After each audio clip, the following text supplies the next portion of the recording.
Okay. Mr. Gantra, so you graduated with a degree in bioscience and you majored in biotechnology. So why enter the IT industry? At the beginning, I think IT is always, or rather computer was always a passion of mine. On one side, yes, I'm very interested in biology stuff. I did agricultural science when I was back in Malaysia. I'm from Malaysia. And just after secondary school, where computers started to enter the market, we even, in fact, built our own Apple motherboards. We sold our own chips. And with that, it started all the interest in playing with computers. Then it reached a stage when we managed to get into NUS, so there was a choice of either take pure science or computer science. And since that, there was this passion of trying to be a doctor and can't get into medical school, so okay, I like to do pure science. So I started with double biochem. But on the sideline, I was doing a lot of computer. In fact, I was asked to help with the computer lab in the biolab side. So one of the students with a key to the computer lab, so he allowed me to access the computer any time of the day or any time of the night. So that also provided me some avenues of playing with computers and get familiar with it. Right. And then during the bio course, some student was selected to join a lecturer when you're introducing PC in the bio lab. So a friend of mine and me were selected to join the lecturer when they're being trained to do that.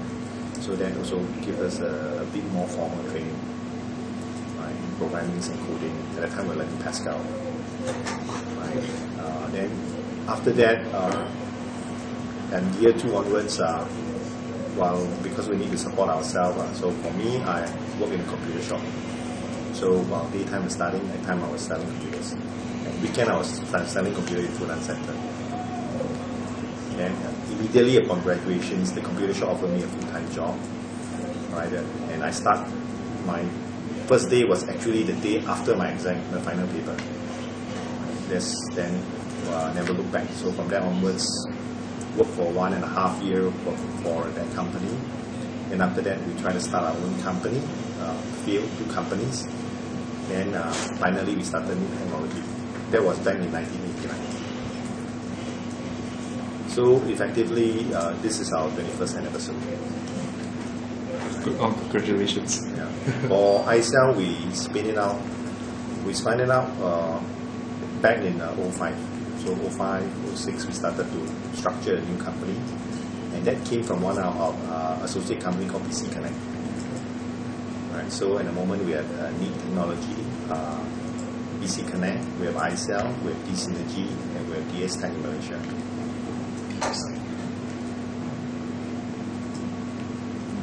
So by setting up PC Connect and setting up neat technology, so what are the challenges faced when rolling out wireless SG? Okay, wireless SG was started at the iCell phase. And rolling out a project at scale, I think the biggest challenge to us is initial capex. Right? Because this is to build infrastructure Singapore nationwide. And obviously, with the government support, but obviously because of the funding scheme and the funding timing will typically come at the end of completion of your infrastructure. So the biggest challenges will still be where's the initial capex, initial capital to build it. Right. And luckily we got capital invested in this, and we got some support from the bank. They allow us to find an initial capital to build the network. Right. But if you want to look at the challenges from the project itself, I think there are quite wide challenges coming from the project. Number one is, I think the speed that the government wants the network to be up. And obviously, Singapore's landscape, we have short building, tall buildings, and it's very difficult technology-wise to actually link these two together because you have a lot of blockage, right, when you want to build a mesh network to link all this together. Right. Then the other part is also expectation from the user. Singapore users are very demanding. Right. Always must be able to connect properly, good speed and things like that, and yet they want it free. Right. And lastly, obviously, is also trying to find a business model, because the funding from the government is only a percentage of the required capital. So we must find a business model where some enterprises and some services can go up. And we discovered while wireless SG is given free, it's very difficult to get revenue from the user itself. So we took a big chunk of our revenue from enterprises out, the building owners, the digital advertisement people, as such. And that's where we start to find a business model to sustain this project. So, why was iCell Network chosen to be part of Wireless SG, given that StarHub and Singtel are very big players? Okay, Singtel is part of the project. I think why we were chosen was because we were involved in the wireless network since very early days. In fact, since I think early 03s, 04s, we really started to build a small wireless network. Our first one was actually in Sterling Square, when Intel supported us with about $20,000 worth of equipment. So we built a wireless cloud at the 6th floor of Sterling Square, but nobody's using it because there's no wireless LAN card available, notebook are not so prevalent. So that was just to validate that such thing can be built. Then after that, we managed to get projects in McDonald's, to build a wide network in McDonald's. And around the same time, we're also building wireless for the IMF, the World Bank Conference in Singapore. And we also got a project to build the wireless for Biopolis together with JTC. And these few projects allow us to validate that the network, we can build network, iCell can build networks, not just for cafes, but for also outdoors area like the Biopolis area, which is more outdoors. For IMF, where we can actually wireless a large mall and large conference area, and be able to support a huge number of users. And we also have been supporting putting the wireless in NDP since 06. NDP was a big challenge because it is very heavy usage, and we have to carry various kinds of signaling from communications to video surveillance signaling, and also failover signaling. If we bomb the stadiums, we can fail over the container and such. So it allows us to validate that our skill sets, our technology, our know-how, and also the projects at this scale. So with that, there was a proposal to IDA, and instead IDA was looking at the rest of the other capitals, like Taipei or Philadelphia, putting in wireless. So we think that the time is right.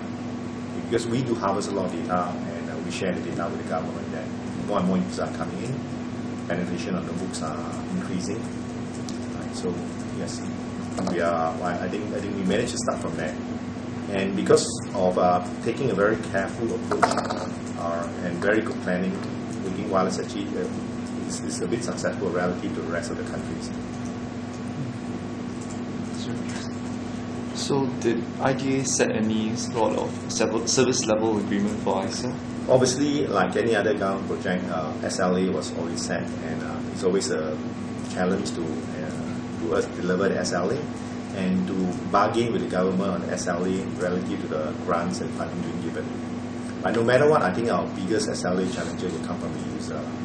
Right? Because this is a public service, if the user start to complain too much, I think it's not good for everybody. Right? And we do face the issue because it's not that it's not popular, but it's very popular. For example, now, every day we're registering about 450 new subscribers. So per month, we're hitting about 13,000 subscribers. Right, so this put a very big pressure on our bandwidth, like backhaul bandwidth.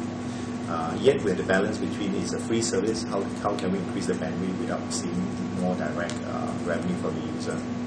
Okay, we are hoping that when NGN kicks in, it allows us to lower our cost of the bandwidth, so we can maybe pull in 100 meg high to most of our buildings. So that will give us good bandwidth, yet we can provide more services to the user. And now we're also seeing the case where most enterprise users, especially the building owners, they are chipping in to pay for the network and the bandwidth. So that allows us to sustain the network so that the public can enjoy it.